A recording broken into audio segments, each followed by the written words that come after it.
मानव इतिहास की सबसे बड़ी गैस त्रासदी, गैस लीकेज की घटना जो मध्य प्रदेश की राजधानी भोपाल में 2 दिसंबर 1984 की रात में हुई। एक ही रात में भोपाल के 5000 लोग मारे जाते हैं और 6 लाख लोग आंख से अंधे, सांस की परेशानी, कैंसर, किडनी डैमेज की समस्या से आज तक अपने जीवन को नर्क की तरह झेल रहे हैं। आखिर कैसे हुआ था भोपाल गैस कांड, क्या वजह थी, कौन जिम्मेदार था, इस डॉक्यूमेंट्री में आज हम डिटेल्ड एक्सप्लेनेशन में जानेंगे। नमस्कार दोस्तों, मैं हूं विशाल सेंगर और स्वागत है आपका सो सिंपल डॉक्यूमेंट्री पर। दोस्तों, मध्य प्रदेश की राजधानी भोपाल में एक इलाका है आरिफ नगर। इस इलाके के लोग आज भी आंख की रोशनी गंवा चुके हैं तो कुछ पैरालाइज्ड और कैंसर से पीड़ित हैं। और ये कोई बड़ी उम्र के लोग नहीं हैं बल्कि 35 से 40 साल की उम्र के लोग हैं। तो आखिर उस त्रासदी में ऐसा क्या हुआ था कि आज तक उसके निशान मिटे नहीं हैं। दोस्तों, बात है 2 दिसंबर 1984 की रात की। देश में लोकसभा चुनाव का माहौल था और लगभग 1 महीने पहले ही हमने हमारे देश की प्रधानमंत्री इंदिरा गांधी को खोया था। उनके बेटे राजीव गांधी नए प्रधानमंत्री बने थे। फिलहाल देश के हालात सामान्य थे और भोपाल के लोग भी अन्य लोगों की तरह घरों में सो रहे थे। रविवार का दिन था। कुछ लोग रात में 9 से 12 का फिल्म शो देखकर घर लौट रहे थे। तभी अचानक से इन लोगों को सांस लेने में अजीब सी परेशानी होने लगती है। आंखें जलन करने लगती हैं। ये लोग कुछ समझ पाते इससे पहले ही सामने से भागती हुई भीड़ दिखाई देती है। भीड़ में लोग हाँफते हैं और गिर जाते हैं।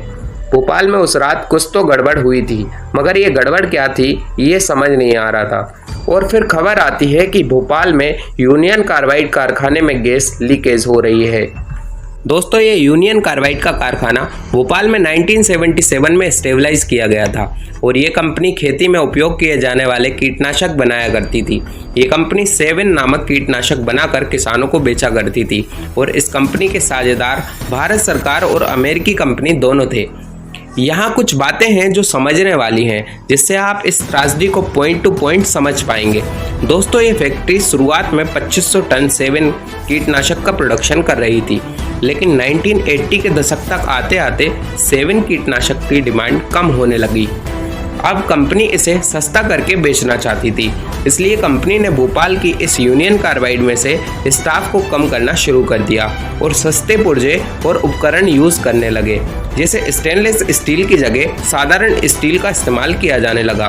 कंपनी इस कारखाने को ठीक से मैनेज भी नहीं कर रही थी, सिर्फ रखरखाव का काम ही चल रहा था। या ये मान लीजिए कि फैक्ट्री का प्रोडक्शन कई दिनों से टेक्निकल इश्यू से ठप पड़ा हुआ था। इस फैक्ट्री में नाइट शिफ्ट वाला स्टाफ रात 8 बजे तक फैक्ट्री में पहुंच चुका था और सुपरवाइजर समेत सभी वर्कर काम पर लग चुके थे। दोस्तों, इस कारखाने में एक जहरीली गैस मिथाइल आइसोसाइनाइड 3 टैंकों में भरकर रखी गई थी। चूंकि ये गैस कीटनाशक बनाने के काम आती थी, इसलिए इसका जहरीला होना स्वाभाविक ही था। लेकिन इस गैस को हवा या पानी के संपर्क में आने से बचाना था, क्योंकि इनसे क्रिया करके ये गैस इंसानी जान ले सकती थी।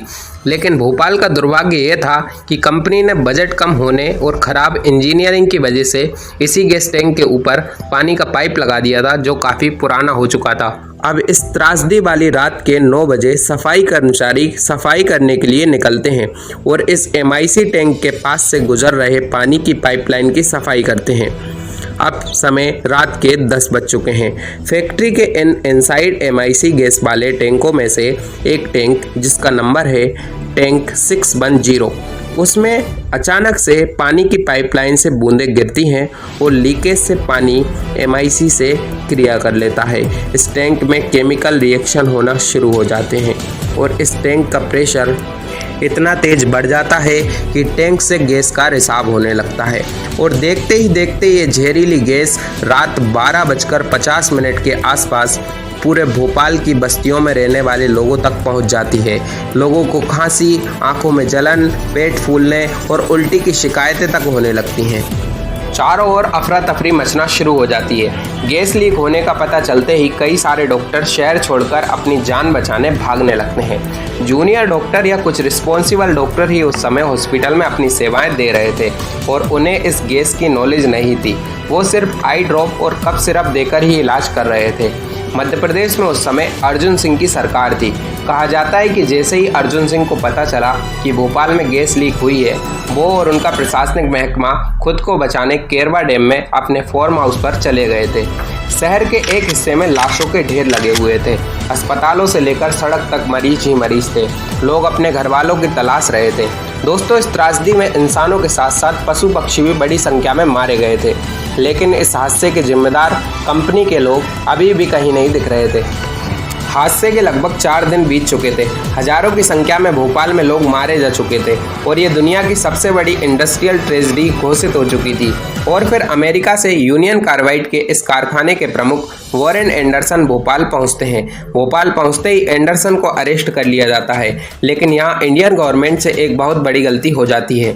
इसे गलती कहें या लापरवाही, ये तो एक रहस्य ही है, लेकिन दिल्ली में बैठी केंद्र सरकार मध्य प्रदेश के मुख्यमंत्री अर्जुन सिंह को एंडरसन को छोड़ने को कहती है और एंडरसन को भोपाल से दिल्ली एक सरकारी हेलीकॉप्टर में बैठाकर वापस अमेरिका भेज दिया जाता है। ऐसा लगता है कि जैसे ये सब उस हत्यारे को बचाने के लिए किया जा रहा है जिसने पूरा भोपाल मार डाला था। मुख्यमंत्री अर्जुन सिंह पर एंडरसन को भगाने के आरोप लगने लगे थे। अर्जुन सिंह ने इसे लेकर राज्यसभा में जवाब भी दिया था कि एंडरसन की जमानत के लिए उन्हें सेंट्रल गवर्नमेंट से फोन आया था। दोस्तों, अब कहानी के दूसरे पड़ाव पर आते हैं। दिन 4 दिसंबर 1984 सरकार ने इस कारखाने से रिसने वाली गैस को रोकने के लिए एक टीम बनाई थी, जिसके हेड थे डॉक्टर प्रयागराजन। दोस्तों, यूनियन कार्बाइड की इस फैक्ट्री में एक टैंक से गैस का रिसाव तो हो चुका था, मगर दूसरा टैंक अभी भी उसी फैक्ट्री में मौजूद था, जिसमें 35 टन MIC गैस भरी हुई थी।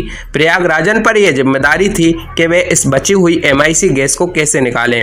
भोपाल गैस त्रासदी के 13 दिन बाद भी MIC को न्यूट्रलाइज करने के लिए कोशिशें की जा रही थी और अधिकारियों को अभी तक ये जानकारी नहीं थी कि इससे पहले वाला MIC टैंक कैसे फटा था। चूंकि ये पूरा ऑपरेशन एक बहुत बड़ी रिस्क और विश्वास पर ही टिका हुआ था, इसलिए इस ऑपरेशन का नाम दिया गया ऑपरेशन फेथ। मगर भोपाल के लोग इस फैक्ट्री में कोई भी काम करने नहीं देना चाह रहे थे। वो नाराज थे, आक्रोश में थे। लोगों को डर था कि फिर से फैक्ट्री में लीकेज हो जाएगा, क्योंकि लोगों का विश्वास टूट चुका था। लेकिन इस MIC को न्यूट्रलाइज करने के लिए इस फैक्ट्री को दोबारा शुरू किया जाना जरूरी था। भोपाल के लोग शहर छोड़कर भागने लगे। आधा भोपाल खाली हो चुका था, पूरा शहर सुनसान हो चुका था। बची हुई MIC को न्यूट्रलाइज करने में पूरे 7 दिन लग गए, लेकिन यह ऑपरेशन सक्सेसफुल रहा और इस तरह इस घटना के बाद हालातों को सामान्य किया गया, मगर इनके घाव आज तक नहीं भरे हैं। दोस्तों, इस डॉक्यूमेंट्री के कुछ तथ्य हमने डॉन कर्जमैन की बुक किलिंग विंड और भोपाल के कलेक्टर मोती सिंह की बुक भोपाल गैस त्रासदी का सच से लिए हैं। उम्मीद है आपको यह वीडियो ज़रूर पसंद आया होगा।